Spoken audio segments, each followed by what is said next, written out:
welcome to this section of our work on physics. Today we are looking at equilibrium of forces in response to a lot of people's requests.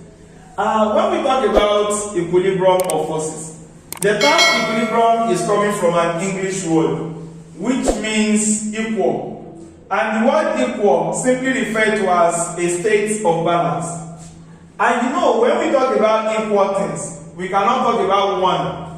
At least we must have minimum of two before we can use the word equal. But equal, what are we talking about? Equal forces. So that means that whenever I have two or more forces acting on a body, then I can say I have something that we call a system of forces. So in case of system of forces, we have more than two or more forces acting on a particular body. Whenever we want to represent force as a vector quantity in science, we make use of arrow. An arrow like this shows that an object will fall in this direction. If I place my marker here now, it will fall straight downward. That means that this is the line of force of my pen or marker. So whatever I do, if I attach a rope to this bag of rice and I lift it up or I tie it to the ceiling, the line of force there is in upward direction. And whenever we use a rope, we have something we call a tension. So let's consider this to be the bag of the rice. The weight of the bag will be acting downward. So I have weight downward, and then I have tension acting upward. We use this kind of line to represent ceiling in science. So there is an arrow going upward there, showing that the tension is going upward.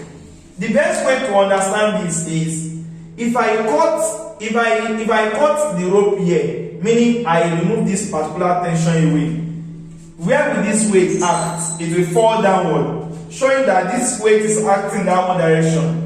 What if I take this weight away too? The rope here will run up a bit, showing that the tension is also acting upward direction.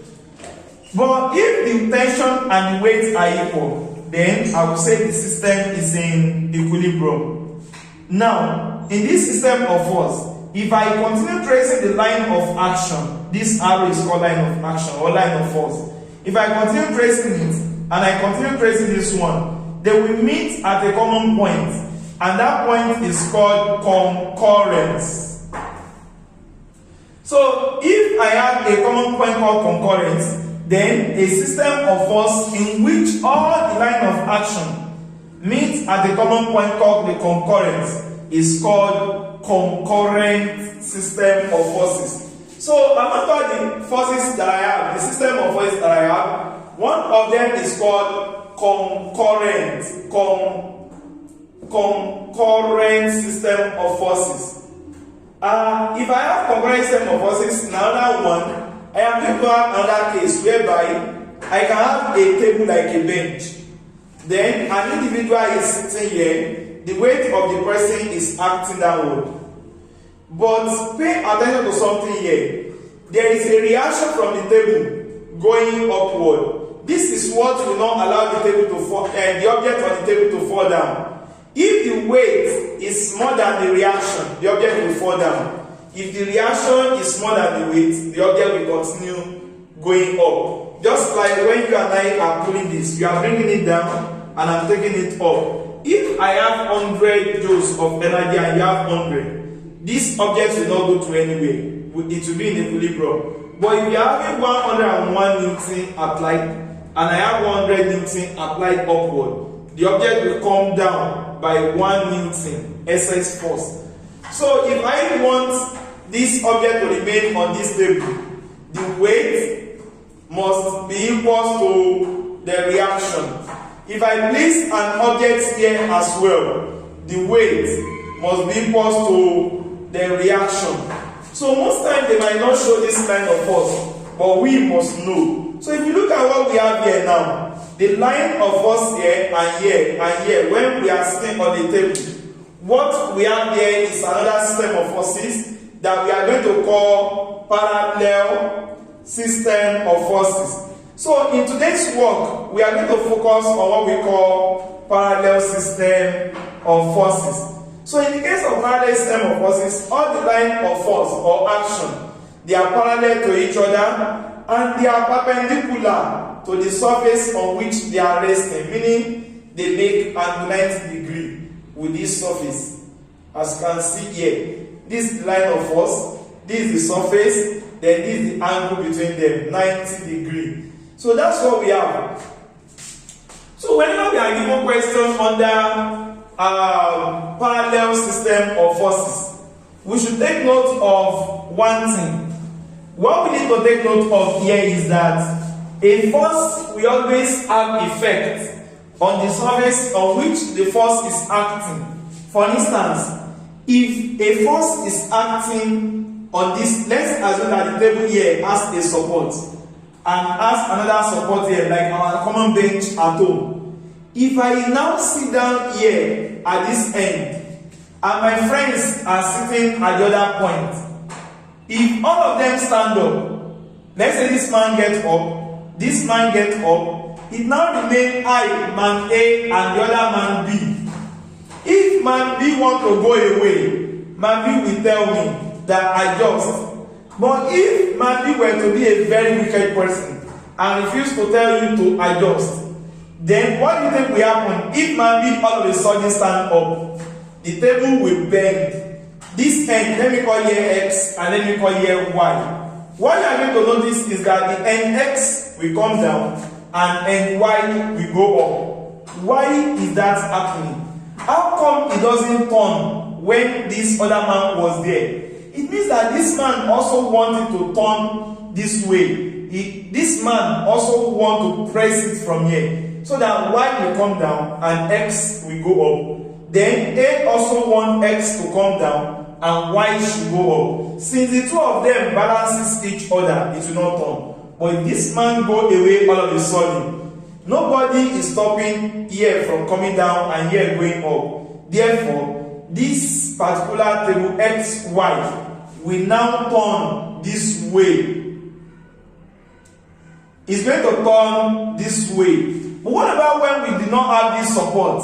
If we don't have support and we place the table on the plain ground, the flat surface on the plain ground, there won't be that turning. So it shows that, number one, before we can experience this turning effect of a force, there must be a place that we call a support. This support is usually sharp, so we can call it another name, pivot. We can also call it another name because it's sharp like a knife, like the edge of a knife. So we can also call it knife edge. Another name that we can call it is fulcrum. We can also call it a fulcrum. So for name one particular object: fulcrum, support, pivot, knife edge. Whichever they call it, it is usually used as a support. And around this support, rotation can occur. Imagine placing this on my hand, then I press this guy downward here. You will see that this end will go up and this end will come down. Rotation. If I apply a force here, this end will go up and here will come down. So we're going to look at some of the examples on this, and we're going to look at the condition to solve the problems that we have there. Number one, what we need to know is that there is always a support, and one thing that we now need to know now is, if I have a table like this and I place this thing here and the table is balanced, then if I apply a force here, if I call here end A and I call here end B, what do you think that this force F that I put here will do? It will make A come down and it will take B up. Then this thing will rotate as, look at B going up and A coming down. There is going to be a rotation this way. And a rotation like this, we need to give it a name. Then scientists notice that our clock at home used to go this way. So a movement that looks like this is said to be clockwise. But a movement that goes the opposite way is said to be anti-clockwise turning. The turning of a force now is now going to be referred to as movement of the force. So what moment is this force going to cause? It's going to make an A come down and NB to go up, right? Is that how your clock moves or against clock? So we're going to say the movement is going to be here we go up and here we come down. A will come down, B will go up. This is opposite of how clock moves. So therefore we call it anti-clockwise moment. Who is causing that anti-clockwise rotation or movement? The force F. So what do we now call moments like that? That means that moment is just simply referred to as the turning effect of a force. Turning effect of a force. The turning effect of a force is what we refer to as moment. And how do we describe it? It depends on two factors. Number one, it depends on the magnitude of the force, and it depends on the distance, perpendicular distance from this line of action or the force to the support that I'm considering. Therefore, it is the product of the force and the perpendicular distance from the pivot. Don't forget, from the pivot to the line of force. This is what we call moment. So this object will therefore rotate this way. If I don't want it to rotate this way, what would you have done?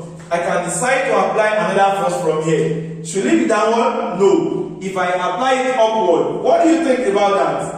The force here, if I call this one F2 and I call this one F1, this force F2 will make A go up and make B come down. So therefore, that is going to be what? It's going to give me a turning that looks this way. A going up and B coming down. What do you think about this moment now? A clockwise moment. What if I don't want to apply that force at this point? Can I come and apply it here? Should it go up or come down? If I bring it down, think about the effect. This force here, if I call it F3, what will be the effect of F3? It's going to bring NB downward and NA upward. Then the whole system will now be, B will be coming down, A will be going up. That is clockwise movement. So this force will be clockwise. So which is going to give me what? Force F3 times perpendicular distance from here to the pivot. Always. What about if you are looking at F2? F2 is going to also be equal to the moment by F2 will be product of the force F2 and the perpendicular distance from here to this particular pivot. So this is all that we need to know about the turning effect of a force.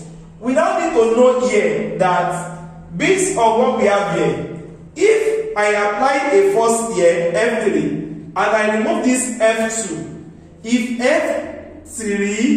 F1 that I apply here, and this F3, if the moment or the turning effect of this F1 is equal to the turning effect of F3, the system will not rotate. It will be in equilibrium. So therefore, we now call that the principle of moment. According to the principle of moment, what do we have? According to the principle of moment, the principle of moment states that for a system, for parallel forces to be in equilibrium, the sum of all the clockwise moments must be equal to sum of all the anti-clockwise moments. And this is the idea that we employ in measurement of mass of an object. So the principle of moment is used in determining the mass of an object. The sum of the clockwise moment must be equal to sum of the anti-clockwise moment for a system to be in equilibrium.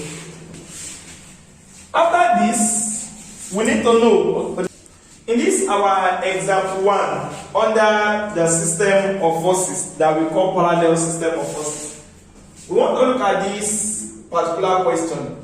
We are given the diagram here, and they said a rod PR. That means that this rod is PR.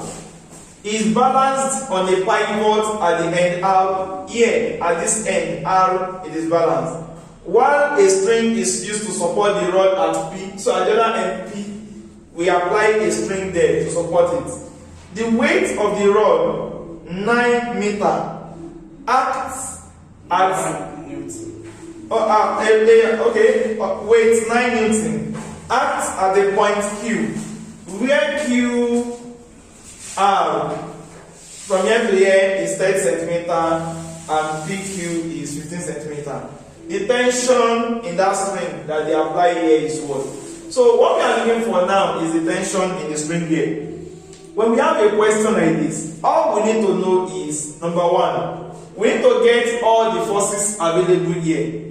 And we want to know that here there are two major forces that are available here.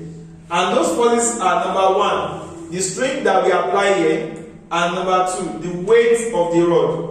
We have been told that the weight of the rod is equals to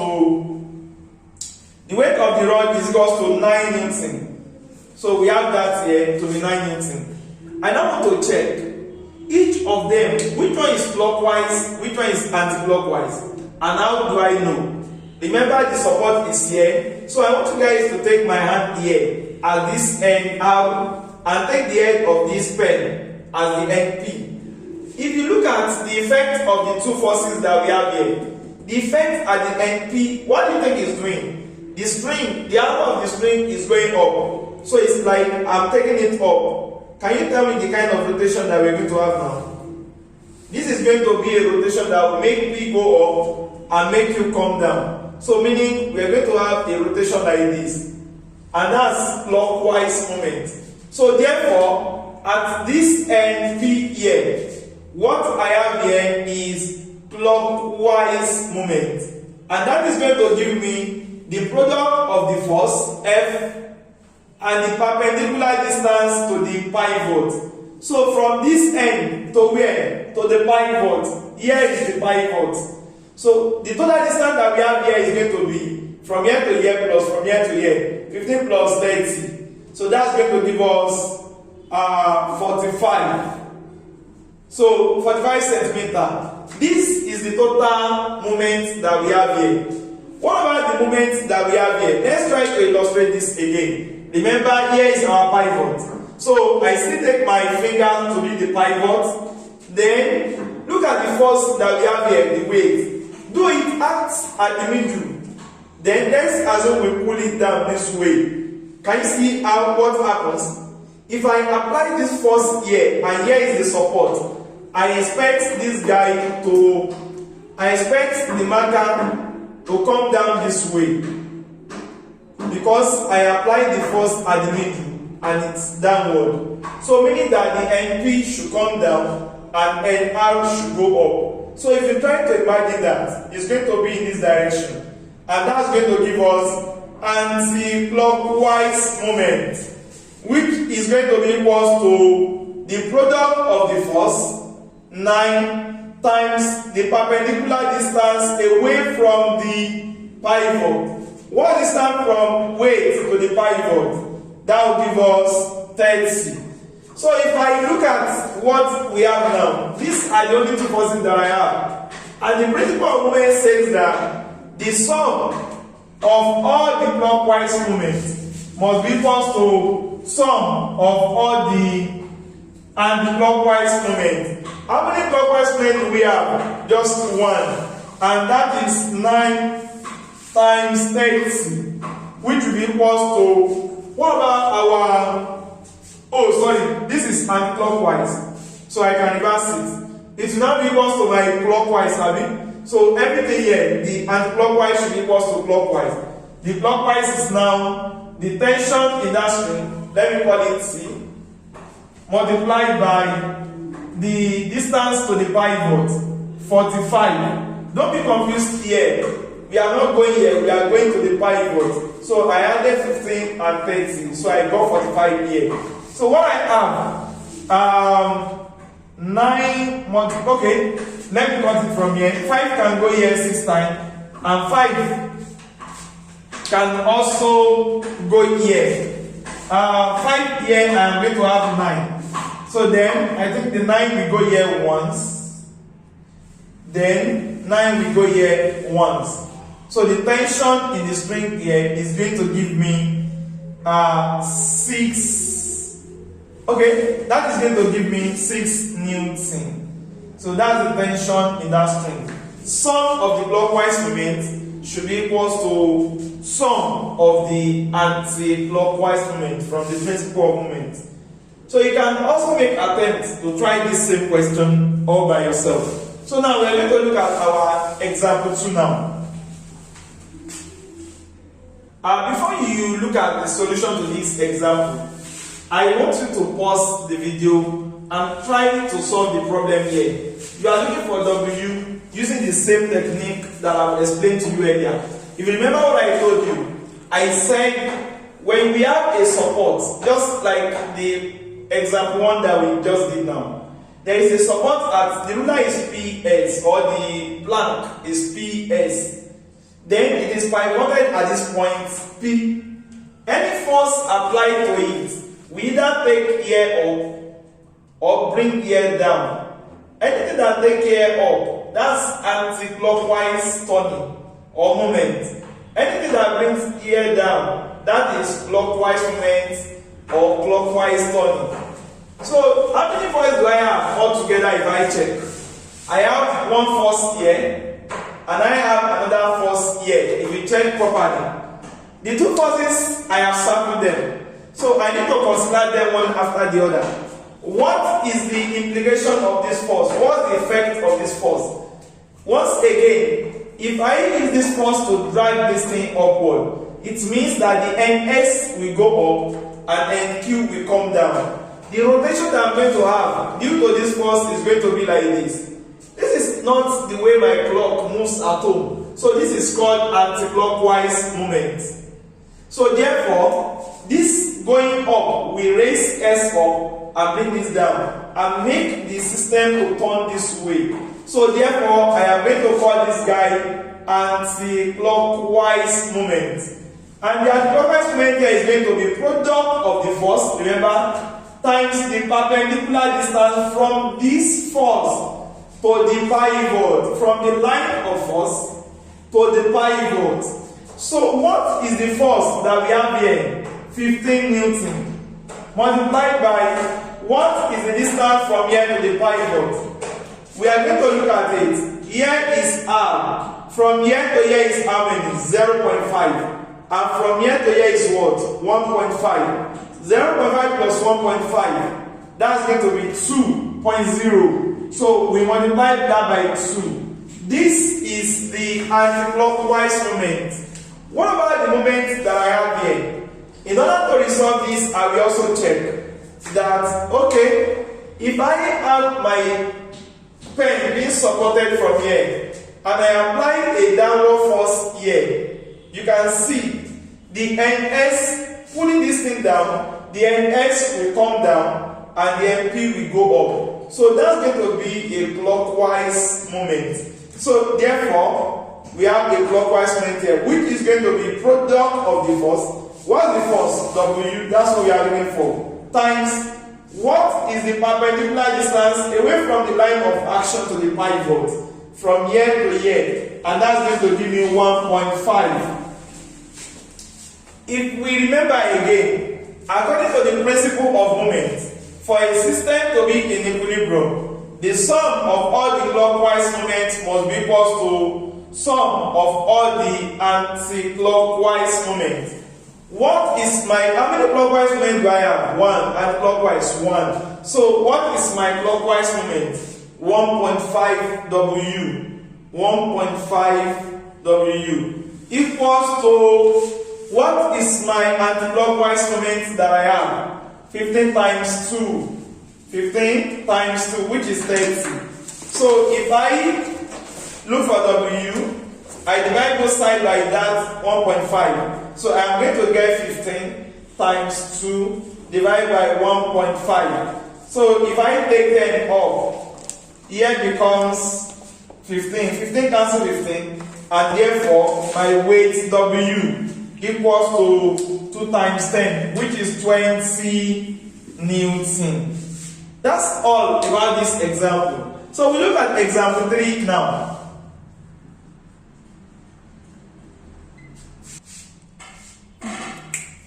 So this our third example takes another dimension, but very close to the previous ones that we have done. You can see that in the first two examples that I did here, we are having two forces. But now we are having three forces, and it's very funny that in the exam that we saw that year, we are having kg and f as our units. So we take the units like that.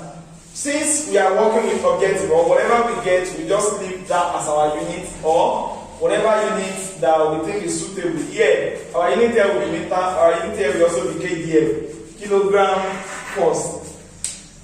According to the question that we have here, they said that the diagram above shows a seesaw with three boys of weight, this, as shown. If the seesaw is exactly horizontal and of negligible weight, what's the value of x? Now, the fact that this seesaw has a negligible weight means that we will not give him any mass. So it doesn't have a weight, it doesn't have a mass. So only 1, 2, 3 are the forces that we need to consider here. Now, if you want to try, you can pause the video for a while and see if your interpretation will be right. Maybe you are able to decide clockwise and anti-clockwise correctly.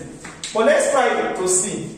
This is my ruler, though here is not given, but let's assume that here is A and here is B. Let me make that assumption. If I pivot this AB at this point, then a force A, if I apply this 32.5 weight, when the boy sits here, what do you think will happen? And A will come down, and B will shoot up. Forget about others when you are considering one. So you assume that this is the only boy sitting. The effect of this boy is the only thing I want to consider. It will make point A comes down and point B will rise up. And that turning will look like, imagine A coming down and B going up. Use your eyes to fast flip that. You're going to get something like this. This turning that you get when B goes up and A comes down, it looks like this. Anticlockwise moment. So this guy is discussing anticlockwise moment. And the anticlockwise moment due to this guy will be product of the force and the perpendicular distance from the line of action to the pivot. So what is the distance from here to the pivot? 2 meters. What is the force? 32.5. So I have 32.5 times 2. That is the anticlockwise moment caused by this boy. What about the moment of this boy? Let's try to determine that. When we are considering the moment of this guy, we forget about others. We assume that this guy is not here, this guy is not here. We only want to look at the effect of this 20 kilogram boy. So looking at that, it's pivoted here, and then the force is applied on this side of the pivot. If you apply the force from here, imagine this, my hand is the pivot, then a force is applied downward from here. What do you think will happen? It will make this NB, if I pull this thing down now, it will make the NB comes down and NA will go up. And that turning will look like this.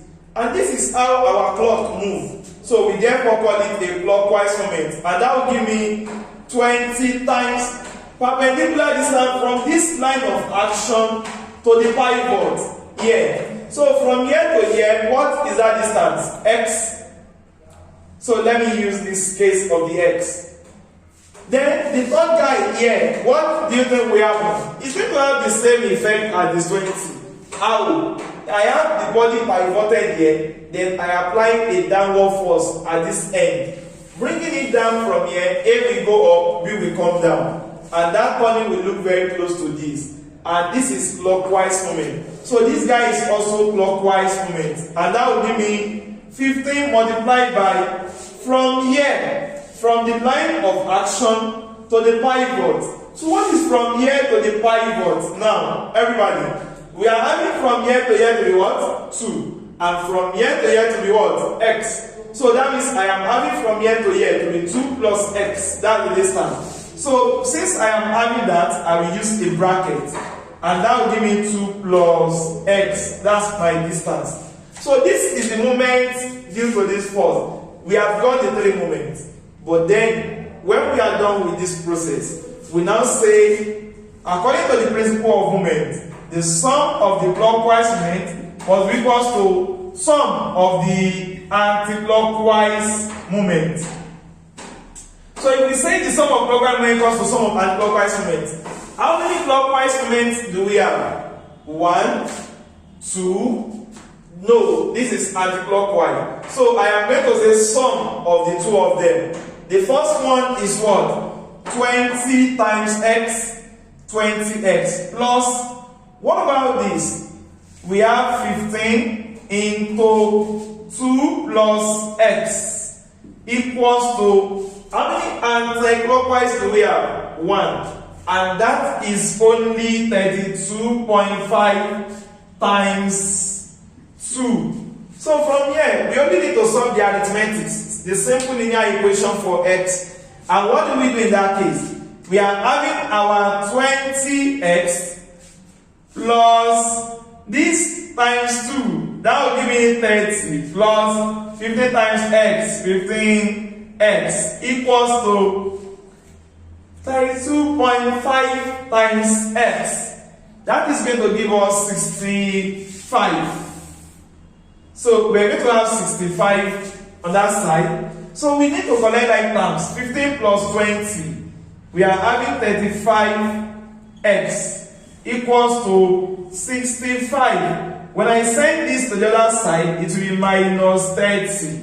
35x equals to, from here to here, what do we have? 65 minus 30.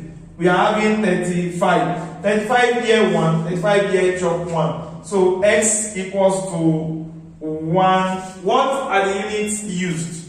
1 meter. So this is another simple and easy example. So you can try to solve all this kind of problem and drop whatever you think is challenging in our comment section. So in this our example 4, we are going to look at another type of question that doesn't give us a straightforward diagram like the previous one that we have done. But to just be sincere, they are far simpler than those that we have done in the previous examples. Let's look at them in a very simple way. Number 1, I want you guys to pay attention to the following piece of information. Number 1 information that is very important when we are working. If you hear the word uniform, the word uniform means that all the body are equal. The word uniform means that everything is equal and center of gravity is at the middle. Center of gravity is at the middle. Every time we hear the term uniform, center of gravity is always at the middle. Now, second one, what I mean by center of gravity is where the weight of the object will be, or where something will be balanced. For instance, anywhere I put this thing on my finger now and it's balanced, anywhere it balances, that is the center of gravity. That's where the whole weight of the object is acting. Secondly, whenever you hear the word meter rule, the word meter rule simply means that the length of that rod is 100 centimeter or 0.5 meter. Oh, sorry, or 1 meter. Sorry, or 1 meter. Either 100 centimeter or 1 meter. That is the meaning of a meter rule or meter rod. So the word uniform means center of gravity is at the middle. The word meter rod means that the total length of the ruler is 100 centimeter or 1 meter.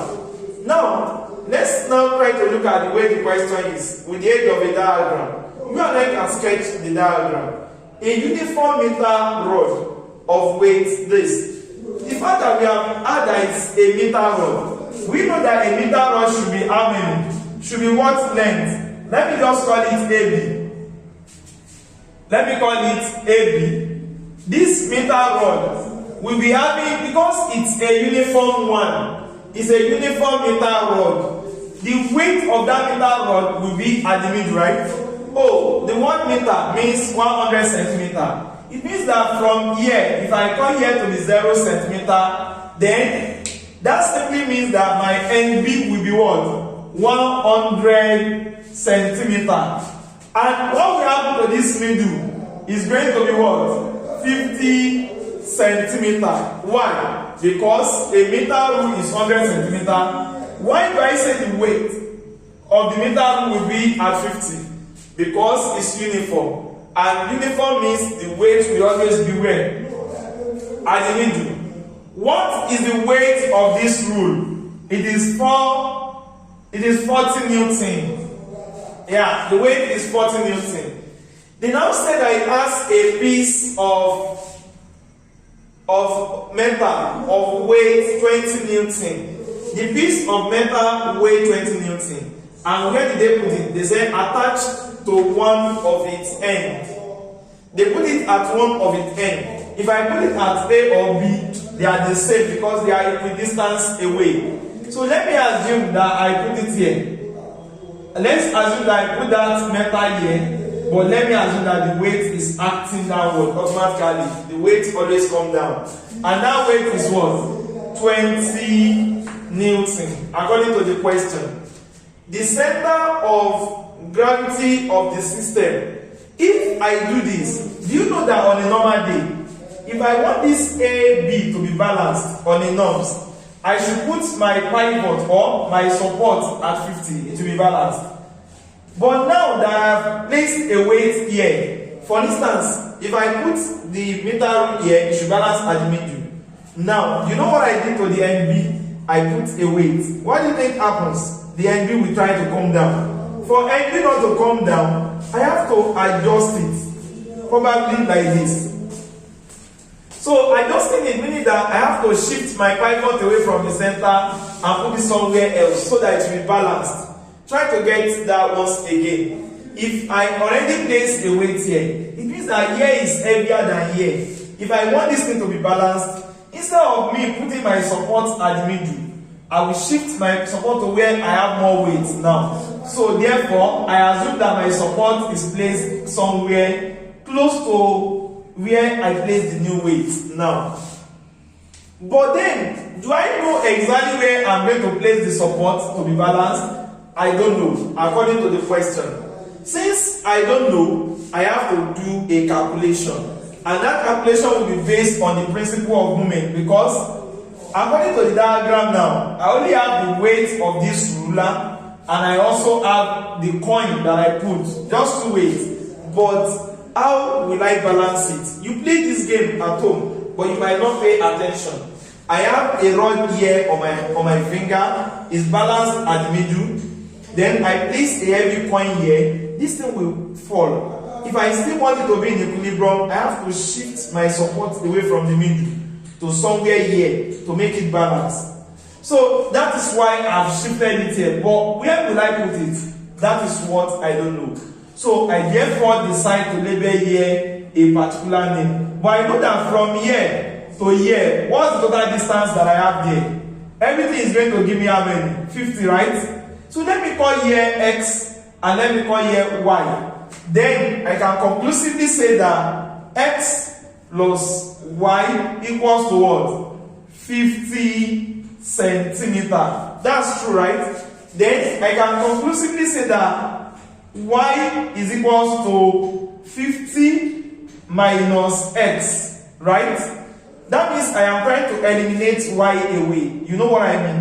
Instead of writing Y here, I'll remove Y and put what? 50 minus X. From here to here is 50 minus X. From here to here is X. Everything is how many? 50. This is what makes the interpretation perfect. So from what we have here already, we can now apply principle of moment. What kind of moment will this 40 Newton be causing? Check once again. If I place my pivot here and I apply a weight on this side A will come down and side B will go up, causing this kind of rotation. Is that clockwise or anti-clockwise? That's going to give us anti-clockwise moment. And that will be 40 times what's from here to the pivot. From the line of force to the what? Pivot, right? So that is going to give us 40 Newton times distance from line of force to the pivot is what? X, right? Then what about the other force that we have here? What will be the effect of that force acting at the end B with this support here? The force is going to bring here down and this side will go up and this side will come down. The first here will bring here down and everything here will go up. Remember, if I take here down, the other side is going up. And what kind of rotation will look like this? That is clockwise moment. So the clockwise moment from here is now going to give us what? Product of the first here and the distance from the pivot to the what? To the support. So let me solve the one of here. Let me just solve it downward here. So we're going to say that here we are having a clockwise moment. And that clockwise moment will be equals to, what is the force? 20. What is the perpendicular distance to the pivot? From the line of force to the pivot, we are going to say 20 times 50 minus x, right? So if I add this to be the clockwise moment, and I add this to be the anti-clockwise moment, according to the principle of moment, the sum of the clockwise moment must be equal to sum of the anti-clockwise moment for a system to be in equilibrium. What is my clockwise moment? 20 into 50 minus x. What is my anti-clockwise moment? 40x.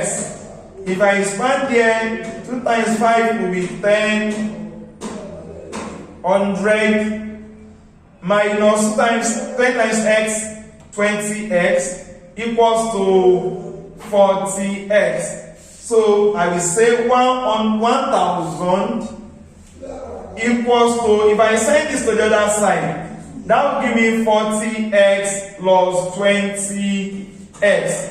So if I add that together, I will get 80x equals to 1000. 80x equals to 1000. From there, I can now say clearly that I should, okay, 1000 equals to 80x. X is now equals to 0 cancel 0, here 4, here 50, here 2, here 25. So x equals to 12.5. 12.5. What are the units? Centimeter. 12.5 centimeter is the value of x. But what does the question say? The question says that what is the, okay, that what is now the new center of gravity? This is the new center of gravity. From the end with the new weight that we just added, from here to here is what they are asking. Meaning that I'm looking for from here to here. This is the new center of gravity now. This place was the actual center of gravity before. If I did not put the weight, the 20 newton that I put. So what is now the distance between here and here now? That's what they want. So what would that be? That distance, y is just going to be equal to what? 50 minus x. I hope you remember. Or in short, it's 50 minus x. And that place is going to be 50 minus 12.5. And that y is going to give us, if I remove 12 from 50, I am going to get 38.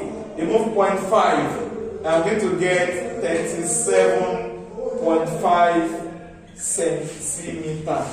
So this is how we tackle a problem like this, and we're going to solve other type of such questions that involve equilibrium. But if you can apply this well, you should be able to solve any type that you come across. So nice working here. So we meet again in our next video.